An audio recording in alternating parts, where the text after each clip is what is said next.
Hey, what's up everybody? Welcome to this week's podcast. I have a bunch of cool stuff to talk about, but first I want to let everybody in the New York City area know that iFix Arcade is going to be opening up special this Sunday afternoon because a certain smoky monster might be blowing through town. So Chris, the owner, is opening it up special just for this, and I really hope if anybody's in the area, we could at least have the same group that was here when Dan and Steve showed up, and hopefully any of the people that were missing from last time too. But if you're interested in coming down, it's the same cover to get in. It's always $10. Chris isn't one of those people that jacks it up for special events. It's $10 to get in, just like it always is. Free play arcade, and we'll all be hanging out there in the afternoon, hopefully, as long as everything falls into place. So if you're in the New York City area and you want to come down and hang out, this Sunday is probably a great day to do it. It's right in the afternoon. It's supposed to be nice out, so come on down, meet all of us, and hopefully we'll have the same kind of big turnout like last time. But anyway, let's just jump right into it. First up, the second episode of the RetroRGB road trip just aired, where I got to meet Kevin Horton, Kevtris, in person at his house. So I thought that was really awesome. He was very cool and very easy to talk to, and I just had a really great time finally meeting him in person and seeing where he works, and really just kind of taking in all the magic that happens in that lab that we were in. But for anybody that was upset that I couldn't get any more info out of him, you know, he says publicly that he's working on another top secret project that he's not allowed to talk about. So that's it. I obviously wasn't going to push him on that because, you know, he's under NDA. He's not allowed to talk about it. So sorry for all the people that were complaining that I didn't get more info, but I wouldn't have tried, to be honest with you. That's you know, that's not how it works. I always respect these people's privacies as well as the companies they work for. But I still thought it was a pretty awesome interview, and I liked all the weird little gadgets he talked about, especially the sign, the flip dot sign, and I just, for whatever reason, thought that was really cool. So anybody that's interested, definitely take a look. I really think it was a fun interview, and hopefully any fans of his would agree as well. But I'm going to keep going with these. Obviously, I'm going to start visiting people that I know and then try to branch off, so hopefully other people that I don't know won't be weirded out by me trying to invite myself over their house. Hopefully I can get a few more of these in with my friends and people that already know and trust me, and then let's see where it goes from there. But as long as you guys keep watching, I'll keep making them. Furrtek is working on a video out mod for the Virtual Boy that allows simultaneous output through this board as well as through the goggles themselves. So this would be one of the first times anybody who wants to stream Virtual Boy games can play them using the original hardware and actually stream them or record them at the same time. So I think this is very neat. I'm a huge fan of the Virtual Boy, which is weird because I really only like 2 or 3 games on it, but I really like those 2 or 3 games. And I believe Furrtek has done things like this in the past where he's been VGA modding using an FPGA, but this time he's trying to make it onto a board that could be installed as a kit. And I believe he's going to make a few of them for sale at first and then post them for open source. So I'll keep everybody posted when I get more news on it, and I really hope to try one myself. Pre-orders are now open for SNK's 40th anniversary collection for the Switch. There's going to be ports of both the arcade and console versions of games on here. And the entire list hasn't been released yet, so whatever you see on their website, there's actually going to be even more games than that. The actual release date is a little iffy because all the different stores have a different date listed, but it's pretty much going to be around November, or assumed to be around November, and you could pre-order now anyway to guarantee that you get it. So I still think it's, you know, most likely just an emulation collection and not any rebuilt games. But if you were looking to play some of those SNK games, maybe this is just the best way to do it, you know, especially if you don't have any other way to play it, but you do have a Switch. The Arcade Trigger mod is now back in stock for the PS1 Guncon controller. This is the same person, Bratwurst, on the Atari Age forums that made the Saturn controller mod, which pretty much just puts an arcade controller switch in the trigger, allowing you to have a much more strong and arcade feel when you pull the trigger. For me, it was definitely something I noticed on the Saturn, that it felt kind of mushy.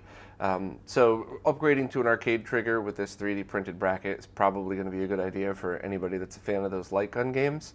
And he also said that he was looking into triggers with a different amount of force required, because I know a few people were complaining that it was a little too hard of a pull on the Saturn mods.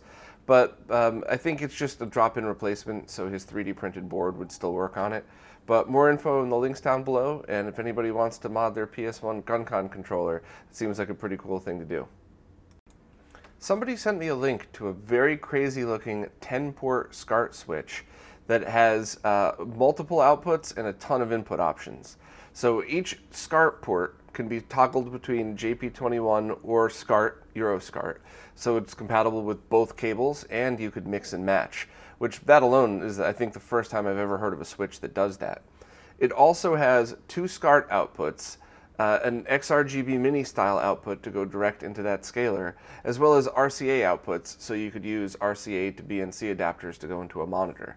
I know nothing about this switch other than the specs and the pictures, and it looks really cool, but I know nothing else about it.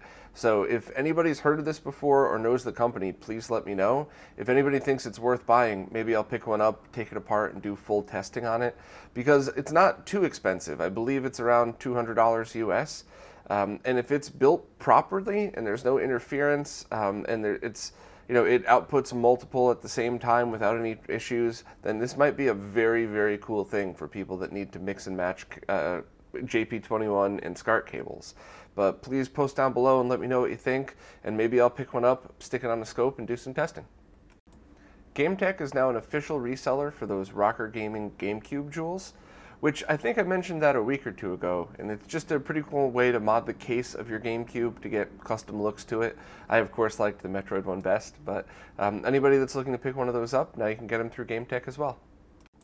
Extrems just posted another version of the Game Boy interface software, adding options for an open source scan converter preset. He's also been posting SMPTE color bar comparison shots that show some of the issues that were happening in the basic GC video firmwares that I believe he's been working with Unseen to try to get that fixed.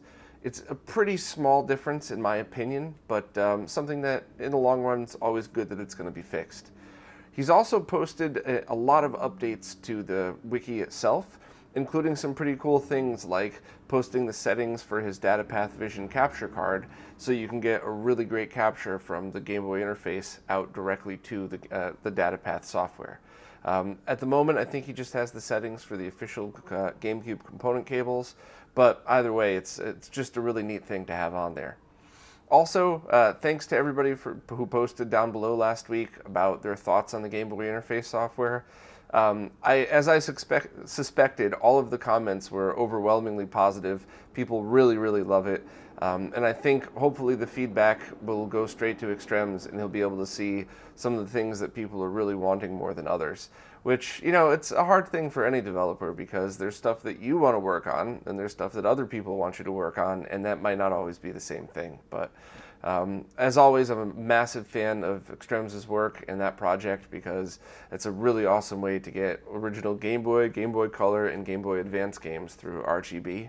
So I'll be following the project as always. I'll keep everybody updated, and hopefully we'll get a little bit easier way to use the software at some point in the future. Frankie Strasser just uploaded a board to OSH Park that allows for surface mount components on a basic RGB mod. So this board is specifically for consoles that don't output RGB, but do have chips that do output RGB on the board that just aren't connected. He specifically designed this for the CDi, and if you take a look at my CDi mod pictures, you'll see exactly why the board is a much neater choice, because you'd have to solder those capacitors and resistors directly to either the chip itself or your output adapter. So obviously having a surface mount board would just make for a cleaner install. So it's really just a cheap and easy way to do something like that.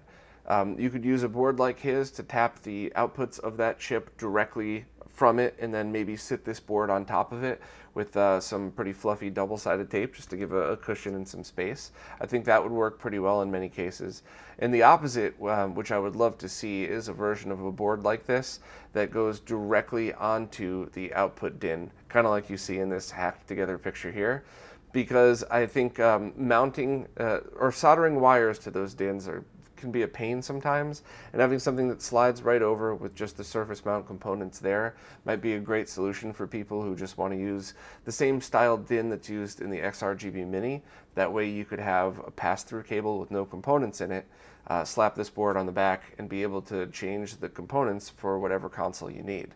So for example, maybe one needs 75 ohm resistors on the RGB line, but one console might need a 480 ohm resistor on the sync line, maybe some would need higher or lower, And I believe on almost all cases, when you're coming out of these Sony encoders, you would want the capacitors on there as well. So having a design like that would be handy.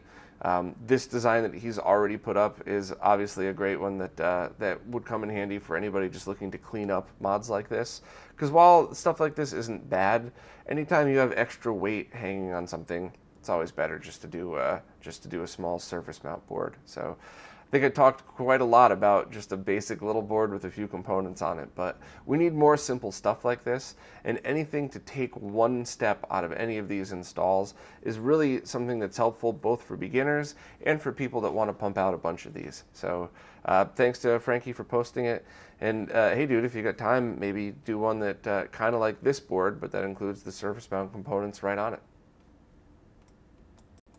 Indie Retro News just posted a spotlight on any of the hacks for the NES version of Legend of Zelda. And I think there's a bunch of cool ones on there. My favorite's the little map edition that you can get. But if you're interested in ROM hacks for Zelda, check out their link. The arcade game Toki is getting a release on the Nintendo Switch this November. And there's also going to be a special edition available that allows you to assemble a cardboard arcade that you could set the Switch in. And I love stuff like this. I just think it's a very neat aesthetic addition to something that any fans of the game probably would have bought anyway, but now you get to sit the Switch itself in a mini arcade and be able to play it like that.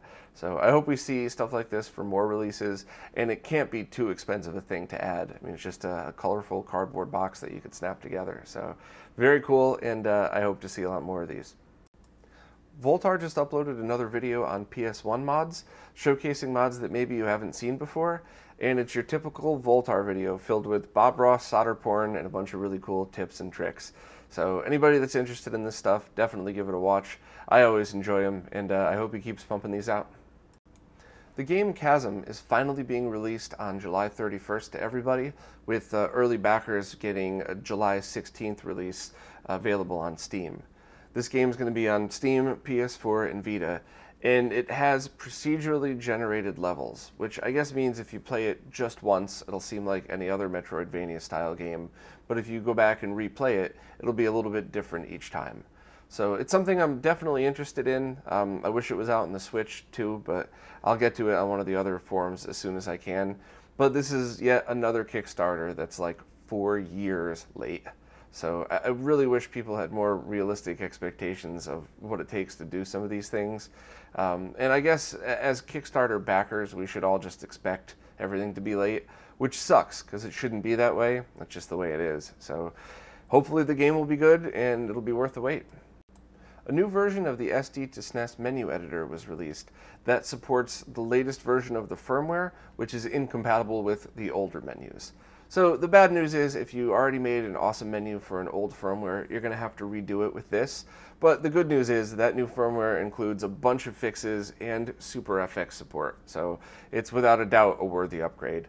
And maybe if you didn't make a menu, now you have one that you know is compatible, so maybe this will just push you to go out and make one.